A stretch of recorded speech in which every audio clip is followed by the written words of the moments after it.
우리는 계속해서 예수님의 비유를 지금 만나보고 있습니다. 저 자신도 새로운 깨달음과 도전이 많이 있음을 고백하지 않을 수가 없습니다. 근데 우리 교우들은 어떠신지 모르겠습니다. 좀 부담스럽게 여기는 분이 있을 것 같은 느낌이 자꾸 들어요. 왜냐하면 여간에서는 아멘하기 쉽지 않은 내용들이 뜻밖의 주님의 비유 속에 많이 있다는 사실을 발견합니다. 그럼에도 이 말씀은 가치가 있습니다. 왜냐하면 예수님은 이 땅에 계실 때 천국에 관해서 말씀을 계속 하셨습니다. 그의 설교는 모두 하나님의 나라에 관한 거라고 말할 수도 있습니다. 그러므로 오늘의 교회도 하나님의 나라에 관해서 외쳐야 합니다. 오늘의 강단도 천국에 관해서 말해야 됩니다. 이 땅에서 그저 육신을 치장한다든지 그저 형통을 누린다든지 또는 세상의 정치 얘기를 한다든지 스트레스 해소를 한다든지 그런 것들은 아닌 것 같아요. 그러면 사람들을 많이 끌어모을 수 있을지 몰라도 진정 주님이 원하시는 그 교회는 아닐 겁니다. 자, 그런데 이런 생각을 제가 해봅니다. 우린 다 한 주간 내내 세상살이를 합니다. 지칠 만큼 합니다. 직장에도 가시고 사람들과 부대끼고 아웅다웅 가정생활도 하시고 게다가 세상의 가치관으로 도배된 신문, 텔레비전 그리고 모든 만남들이 있습니다. 그 속에 살다가 이렇게 오기 때문에 하나님 나라가 너무 생소한 느낌을 자꾸 받는 거예요. 마치 직장인들이 늘 외식을 하다 보니까 조미료 얻은 음식의 입맛에 길들어서 입맛이 변해버리죠.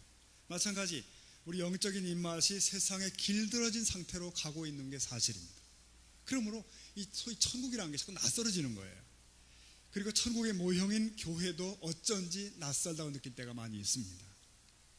내 교회라고 해서 올라올 뿐이지 교회가 그렇게 친밀하게 느끼지 않는 거예요. 매주일 듣지만 설교가 자꾸 생소해지기도 하고 마음의 쉬 닿지를 않습니다. 어쩌면 이런 현실 속에서 여러분들 충분히 이해할 수 있고 100% 이해합니다. 그러나 우리는 스스로 결심할 필요가 있습니다. 나의 매일매일이 조금씩이라도 주님 나라에 근접해 가야 한다는 거예요. 나의 매주가 천국의 예복을 차려입는 삶으로 방향을 잡아야 한다는 겁니다.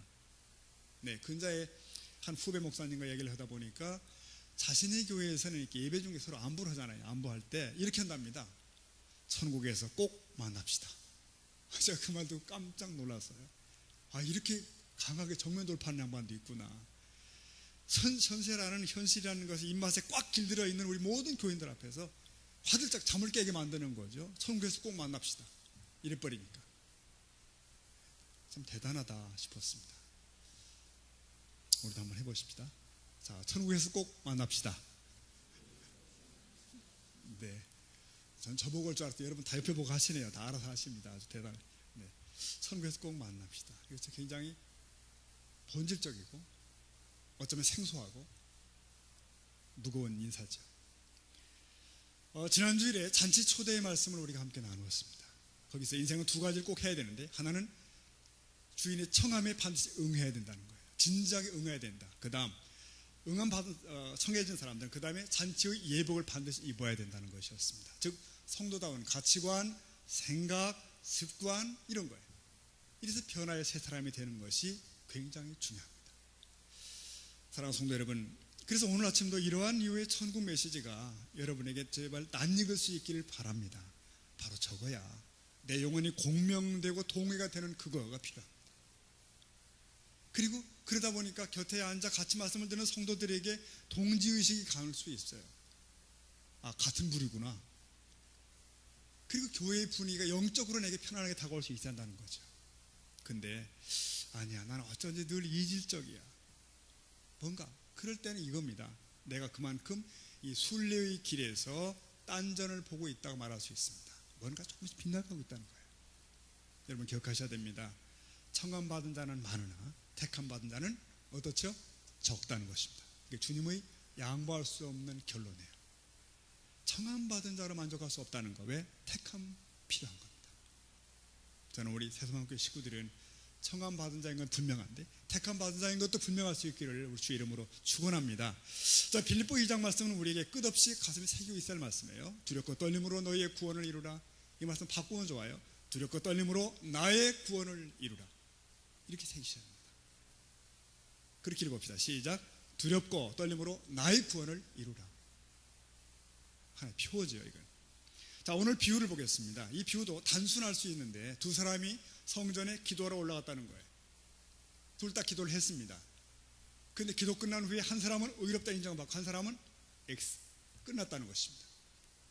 이게 오늘 내용이에요. 여기 등장하는 인물이 바리새인과 세리입니다. 세리와 바리새인. 세리가 의롭다함을 받고 바리새인은 체크아웃 됐다는 거예요. 지금.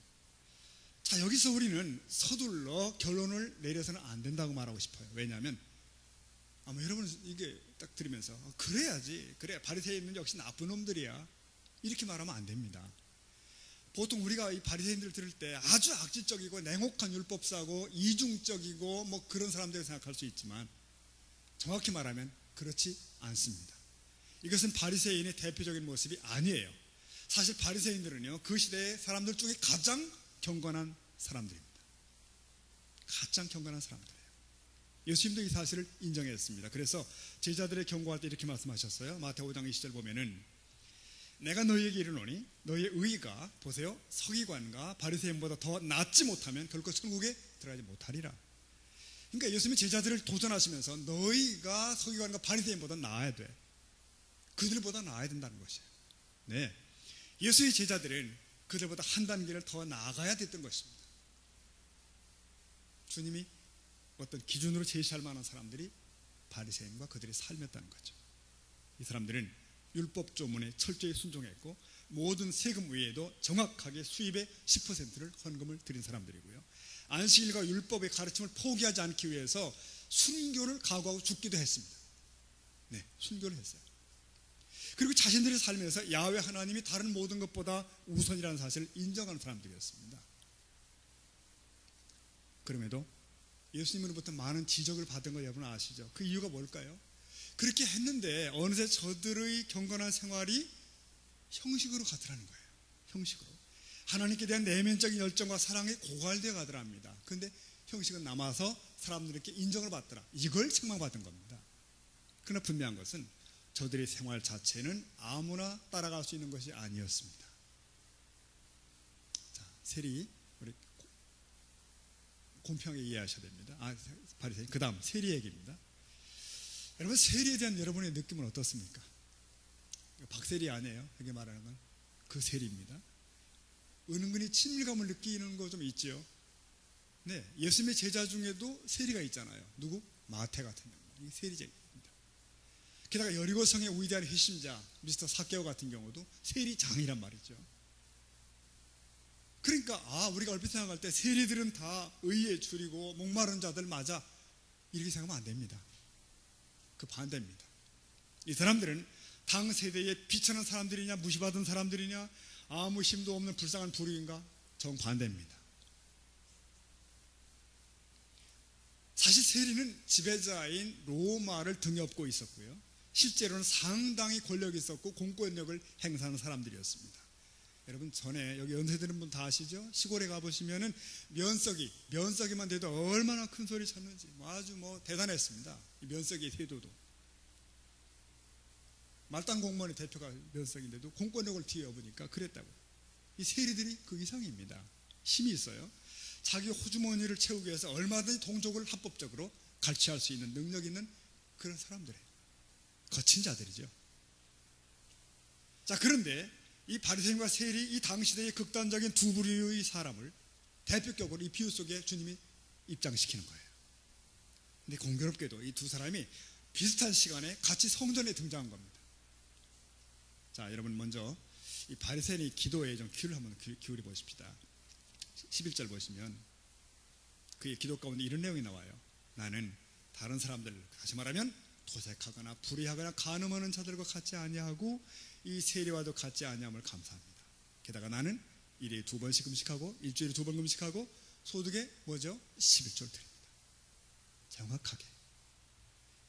사실 그들의 생활은 별 흠잡을 게 없습니다. 그들은 당시대의 어떤 사람들과 달랐어요. 도색하고 남해가 탈취하고 그런 거 안 했고, 불이나 간음하는 자들과는 본질적으로 달랐고, 이 점 부끄러움이 없습니다. 더구나 하나님을 섬기는 일에 극진한 사람들이에요. 일주일에 2번씩 금식하고. 여러분, 금식해 보셨습니까? 금식하면 유난히 배고프죠.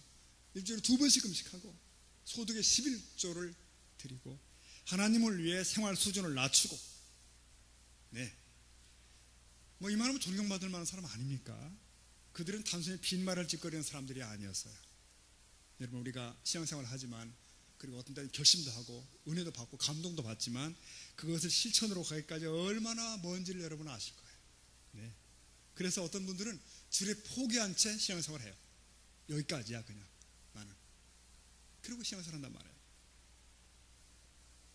그러나 여기 나오는 바리새인은 그 이상의 사람입니다. 적어도 그들의 결심이 그들의 생활로 갔고 그대로 금식했고 기도했고 희생적인 예물을 드리고 주의 성전을 위해서 소비를 절제했고 자기 소비를, 이런 사람들입니다.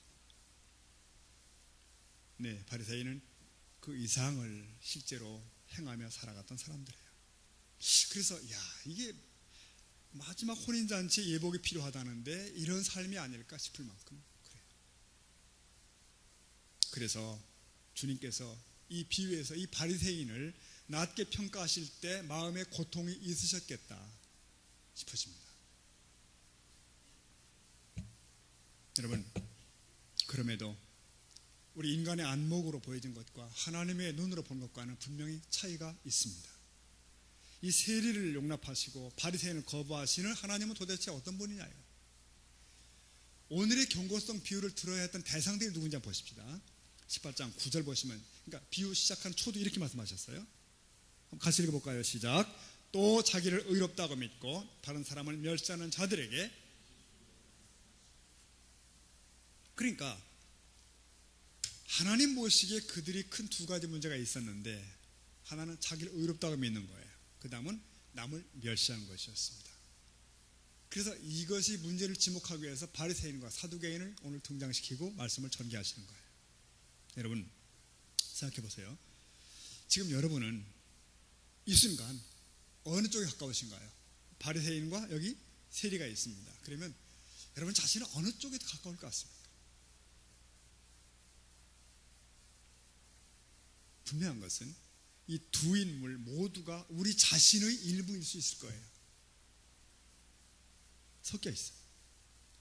근데 여러분, 우리들 중에 대부분은 여기 머리를 높이 쳐들고 자신의 완벽한 삶을 감사하는 바리새인보다는 아마도 세리에 더 가까울 것 같습니다. 아닐까요? 이것이 우리를 합리화시켜주지 못합니다. 그래서 이 현대판 세리가 이런 함정에 빠질 수 있다는 걸 한번 보십시오. 하나님, 나는 저 바리새인처럼 거만하지 않음을 감사하나이다.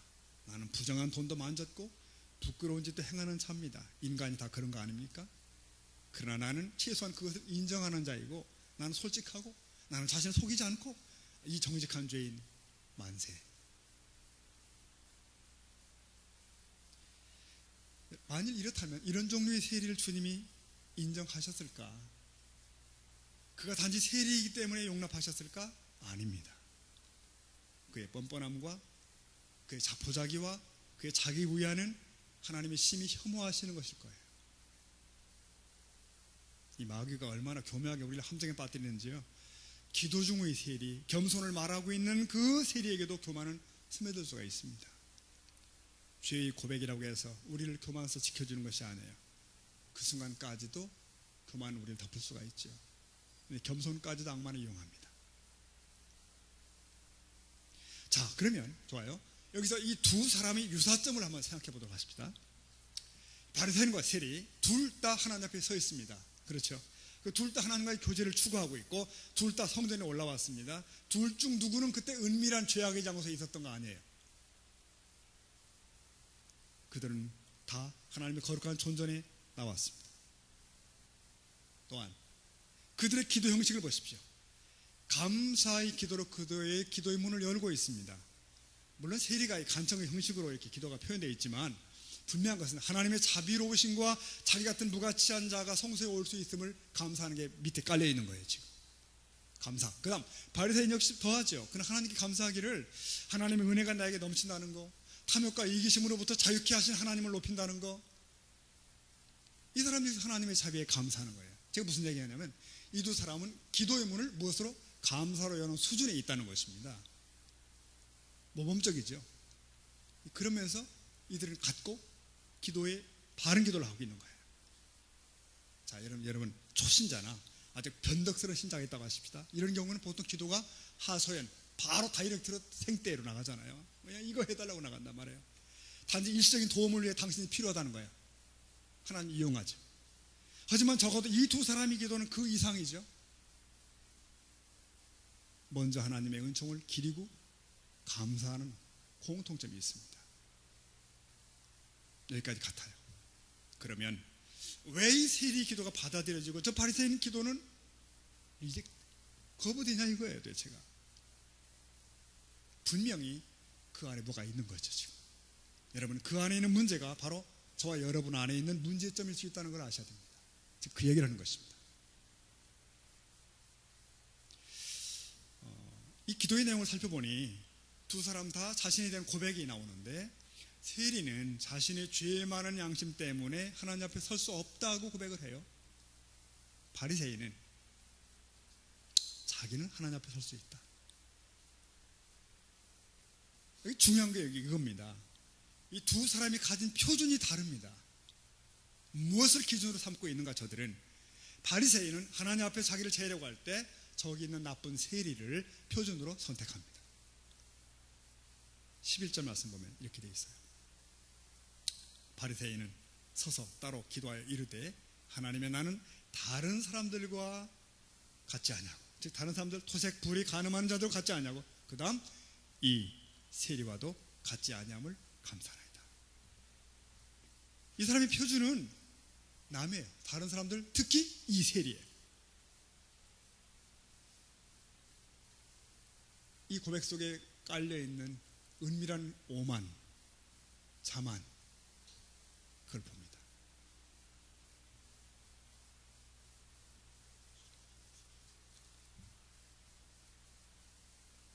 이 거짓된 태도, 즉 내려다 봄으로써 자신을 평가하는 모습, 이게 바리새인의 실체라는 거예요. 바리새인은 그래서 그 시대에 막 사는 사람 세리를 자신의 표준으로 끌고 들어옵니다. 그러면서 바리새인은 오늘의 자신을 만들어주신 하나님께 대해 감사하는 거예요. 일단 세리와 자기를 비교하려는 욕망에 사로잡히면서 끝없는 만족감에 그가 들어갑니다. 역시 나는 달라. 난 다르지. 그래서 여러분 아까 그 11절 말씀을 다시 보시면은 이 바리새인이 기도하던 위치가 이렇게 강조되죠. 서서 따로 기도하여. 그는 따로 기도하기를 원했습니다. 저런 자와 함께 있는 게 아니라 자리조차 구별해서 따로 기도하는 사람. 그리고 11절에 반복되는 단어 같지 않냐고, 같지 않냐고. 뭐예요? 나는 저런 자들, 도색 불이 가늠한 자들과는 같지 않다. 나는 세리와도 같지 않다. 나는 다르다. 바리새인들은 세리를 봤을 때 도저히 같이 할 수 없는 부류의 인간 족속이라고 생각했던 거죠. 근데 그때 그 밑바탕에 숨어 있는 것이 바로 우월감이고, 이게 기도에 배어나옵니다. 바로 교만의 뿌리에 근거하고 있던 것이고요. 교만은 가장 소름 끼치는 것 중에 하나이며 가장 전염성 있는 병 중에 하나란 말이 맞습니다. 그런 류의 기도는 또 그런 류의 삶으로 가는 거예요. 이제는 여러분, 우리는 이렇게 적용할 수 있습니다. 이웃들과 지나치게 선택적으로만 교제의 폭을 좁히는 걸 조심하셔야 됩니다. 나는 저런 사람들이랑 교제하지 않겠어, 이런 말 하는 사람들의 마음과 의식의 밑바탕에는 숨겨진 우월감이 있을 수 있어요. 그러나 기억하셔야 됩니다. 그것은 교만입니다. 그러므로 여러분, 이웃과의 교제에서 선을 그으려는 행동을 포기하셔야 됩니다. 그것은 사단이 주는 마음이에요. 사단은 분리케 하는 영입니다. 사람과 사람 사이를 분리시키고 단절시키죠. 이게 사단이 계속되는 계략이에요. 이거 하나님이 가장 싫어하신 것 중에 하나고요. 이런 분리의 영에 사로잡힌 사람이 가정에 있으면 가정 전체가 고통을 받죠. 그런 자가 한 공동체에 있으면 공동체 전체가 고통을 계속 받아요. 그들의 공통점은 벽을 쌓는 겁니다. 이웃들과 나 사이에 계속해 벽을 쌓고 자기가 좋아하는 사람들만 패를 이루면서 파벌의 벽을 쌓기도 해요. 단절의 벽입니다. 1세기 고린도 교회가 그랬습니다. 그들 안에는 바울파, 베드로파, 게바파, 아볼로파, 예수파, 나중에는 양파, 쪽파, 골파 이렇게 많이 나오는 거예요. 그렇게. 결국 이것이 교회의 하나됨을 망가뜨렸고 교회의 문제를 세상 법정까지 끌고 갔던 이유가 그들이 거기에 있습니다. 여러분, 여기서 반복되는 주어가 있는 거 아십니까? 주어. 나는. 우리 글 성경에는 두 번밖에 안 나오지만 원문을 직역해보면 나라는 단어가 반복으로 출現하는 거 아십니까? 나. 에고. 나는 다른 사람들 토색 불의하는 가늠한 자들 같지 않냐고, 나는 이 세리와 같지 않으면 감사하고, 나는 일일이 2번씩 금식하고, 또 나는 소득의 11조를 드린다는 거예요. 이 기도의 중심에 누가 있는 것입니까? 나. 기도의 형태를 빌리고 있지만 하나님 앞에서 끝없는 자기 선전이 반복되죠. 자기 자랑에 몰두하고 있는 이 기도자의 모습을 보십시오.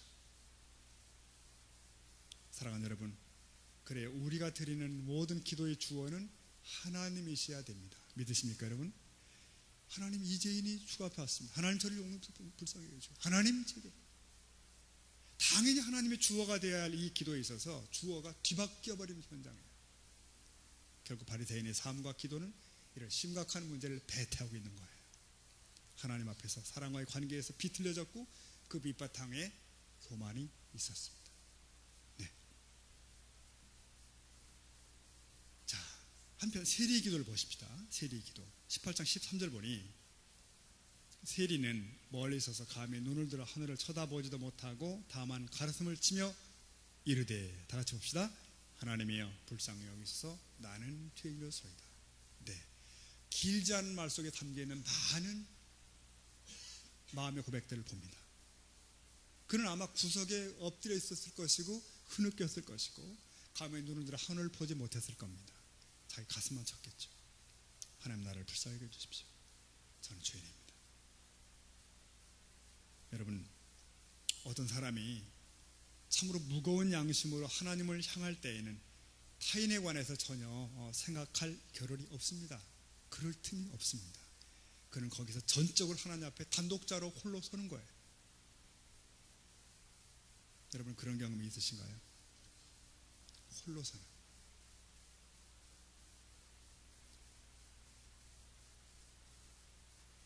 이 세리가 이렇게 하지 않았던 거 아십니까? 이렇게 안 했어요. 어떻게? 바리새인을 떠올리면서, 하나님, 저놈들은 뭐가 나보다 낫겠어요? 다 부모 잘 만나서 신앙 환경 좋은 가정 태어나서 달랐지, 뭐 다르겠습니까? 세리가 그런 식으로 바리새인을 끄집어들이지 않았다는 걸 보셔야 됩니다. 그러면서 세리는 자기를 가리켜서 많은 죄인들 중에 한 명이라고 말한 적이 없어요. 그렇게 말하지 않습니다. 어떻게 해요? 그저 나는 죄인입니다. 나는. 여기에는 하나님의 용납만을 기다리는 홀로에 서 있는 사람, 네. 그리고 그 겸비한 그의 뒷모습을 우리가 봅니다. 그는 그저 하나님 앞에 홀로 있었고 하나님 외에 달리 생각해 볼 만한 것이 없었고, 바로 그 점이 세리의 기도와 태도를 순전하게 만드는 이유예요. 그는 자신을 바라보며, 우위를 바라보며 자신을 평가합니다. 거기는 거룩하신 하나님이 계시고 그분만이 나의 표준인 것이에요. 자신을 그 척도로 재볼 때 내가 얼마나 멀리 떠나 있는 상태인지, 얼마나 소망 없는 자인지를 처절하게 의식하는 거죠. 그러나 이때야말로 하나님은 그에게 가까이 계신 시간이에요. 이해되십니까, 여러분? 가장 가까이 있는 시간. 그는 감히 하나님을 아버지라 부르지 않습니다. 왜? 자신의 처남을 생각할 때 그럴 수가 없는 거예요. 그러나 그 순간 하나님은 다가오시며 말씀하시기를, 너는 내 아이야, 내 자녀야, 이렇게 말씀하십니다. 그게 세리가 입은 은총이에요. 네, 저와 여러분에게 하나님께서 그렇게 다가오시기를 간절히 소원합니다. 구약의 이사야 선지자가 하나님의 보호자를 바라봤던 경험 아시죠? 그는 처절하게 고백합니다. 화로다 나여 망하게 되었다.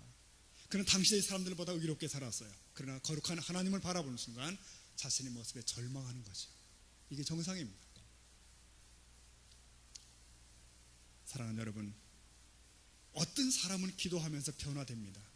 진지하게 기도하면서 인생이 변하는 사람들을 볼 수가 있습니다.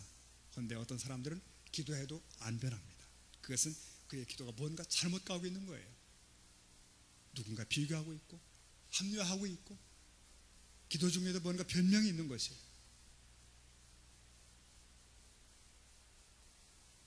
이 시간 우리는 세리의 그 생활을 본받자는 것이 아니라 세리의 그 자세를, 특히 하나님 앞에 있는 그 자세를 보자는 거예요. 내 모습 이대로 주 봐두옵소서라고 고백하는 그 찬양 가사처럼 나야말로 강도 중에 강도야. 사도 바울 똑같은 얘기했죠. 하나님 자비 외에 나는 설 수도 없는 자지. 그 기도, 그 고백, 그것이 하나님의 칭의를 받아옵니다. 저와 여러분이 그럴 수 있기를 축복합니다. 네, 말씀을 정리할 단계가 온 것 같은데요. 이제 보세요. 이 비유에서 주님의 결론이 어디에 있을까요? 결론은 늘 끝에 있습니다. 14절 보면 이렇게 결론을 맺습니다. 주님 말씀하시기를 내가 너희에게 이르노니 이에 저 바리새인이 아니고 이 사람 세리가 의롭다 하심을 받고 그의 집으로 내려가느니라. 그 다음 읽어보십시오. 시작. 무릇 자기를 높이는 자는 낮아지고 자기를 높이는 자는 높아지려 하시니라. 아멘. 여러분, 주님의 결론은 분명합니다. 세리야, 내가 의롭다. 이 바리새인 나오지도 않아요. 그는 진정한 참회를 했고 그 중심을 아시는 주님은 그를 받아주셨습니다. 이렇게 그날의 기도가, 하나님과의 면대가 끝납니다. 여러분, 이 세리가 이제 성전을 나갈 때 어떤 생각을 했을까요? 그날 이거 성경에 나오지 않지만 얼마든지 추측할 수 있습니다. 어떤 생각을 했을까요? 혹시 그가 막 이런 식으로 중얼거렸을까요? 잘 됐어. 역시 나는 이전처럼 계속 하던 짓을 할 수 있게 됐어. 기회가 오는 대로 일단 착복하고 뇌물로 땅을 사놓는 거야. 그리고 나 자신을 위해 주머니를 채우고, 하나님은 자비롭고 어떤 자라도 잘라버리지 않음을 내가 알았거든. 그랬을까요, 여러분? 여러분, 그럴 수 없습니다. 하나님의 측량할 수 없는 선하심에 내가 감사하고, 내게는 지나간 날이 족하고, 내가 더 이상 하늘아버지께 죄를 지어 고통을 줄 수는 없는 것이고, 어찌 우리의 돼지처럼 시궁창에 또 그럴 수 있단 말인가? 그건 아니다. 그러고 간 거예요. 왜? 그의 기도가 진정인 걸 주님이 아셨거든요. 그의 삶을 바꾸는 기도예요. 그래서 아마 1년 후쯤에 성전에 오른 세리에게서 이런 기도를 우리가 들을 수 있었을 것입니다. 어떻게 해요? 주님 보십시오. 저는 더 이상 남과 수탈하지 않았습니다. 지위를 이용해서 남을 괴롭히지 않았습니다. 간음하지 않았고 악행하지 않았으며 난 당신의 용서와 자비를 감사히 여깁니다. 금식과 기도를 할 수 있도록, 선을 베풀면서 할 수 있도록 하신 것을 감사하고, 저 같은 자에게 새 용기와 기회를 주셨음을 감사합니다. 당연히 이 기도가 나왔을 텐데, 여러분, 이 기도를 가만히 생각해 보세요. 이와 비슷한 비스무리한 기도를 조금 전에 들은 것 같지 않습니까? 조금 전에 누가 했죠? 바리새인이 했습니다. 거의 비슷한 것 같아요. 거의. 그런데 결정적 차이가 있는 거 아십니까? 그 차이가 뭘까요? 그 표준을 이웃으로 잡지 않았다는 거예요. 난 누구보다 더 낫다고 말한 적이 없습니다. 하나님의 은혜로 내가 여기까지 왔다고 고백하는 거예요. 그겁니다. 이 조그만 차이 속에서 영원한 운명이 판가름 나는 것입니다. 나는 저자보다 선하다, 낫다, 그거 아니라는 것이죠. 이웃을 거만하게 바라보는 자는 하나님 앞에서도 당연히 거만한 자가 되는 것이에요. 이것은 우리의 모든 걸 망쳐버릴 수 있으며 하나님의 절대 은총을 부패케 할 수 있습니다. 여러분, 생각해 보세요. 우리 인간들은 서로에 대해서 참으로 뭘 알고 있을까요? 마지막 심판 때 당신과 내가 어떻게 보여질지에 대해서 우리들은 무엇을 알고 있는 것입니까? 바리새인은 진정 그 세리에 대해 알고 있었을까요? 우리는 지금 우리가 내리는 잘못된 판단과 최후의 심판이 갖고 올 놀라움 사이에서 살고 있습니다. 파단하지 말아라. 겸손과 침묵이 주 앞에 필요합니다. 사실 교회 안에서 가장 많이 쓰이는 단어 가운데 하나가 겸손일 겁니다. 겸손. 그래서 어떤 분들은 기도하실 때도, 이렇게 대표 기도 같은 때도 나보다 남을 나았게 여기게 이렇게 해달라고 그렇게 기도도 하셔요. 그러나 여전히 우리 안에 잠복되어 있는 교만을 우리는 봅니다. 자기도 깜빡 모르고 있는. 그래서 이런 말이 있습니다. 겸손이란 말을 가장 많이 쓰는 사람이 실상은 교만할 수 있다. 그런 거죠. 그러니까 어이 좀 겸손해 봐. 겸손해. 이렇게 말할 때는 벌써 이 말 속에는 무슨 말이 포함되어 있죠? 나처럼. 근데 그렇게 된 거예요. 이게 참 어렵습니다. 이게. 그래서 이 시간 겸손에 관해 설교를 하고 있는 제 자신을 돌아보게 되는 거예요. 내가 겉은 부드러우나 내면은 교만한 자가 아닐까? 사람 보기엔 어떤지 모르지만 하나님 보시기에 진정 교만한 자일 수도 있겠다. 여러분은 어떻습니까? 여러분 자신을 어떻게 보시나요? 자, 오늘 우리는 예배를 마치면 이 두 사람이 성전 내려갔던 것처럼 우리도 이 예배를 마치고 떠나갑니다. 이 자리를 떠나가는데 바리새인 같은 모습으로 왔다가 바리새인으로 돌아가는 건 아니라는 것입니다. 비록 부끄러운 세리로 왔지만 내가 의롭다, 내가 내 자녀야 라는 칭의를 받고 돌아서는 우리가 될 수 있기를 간절히 소원합니다.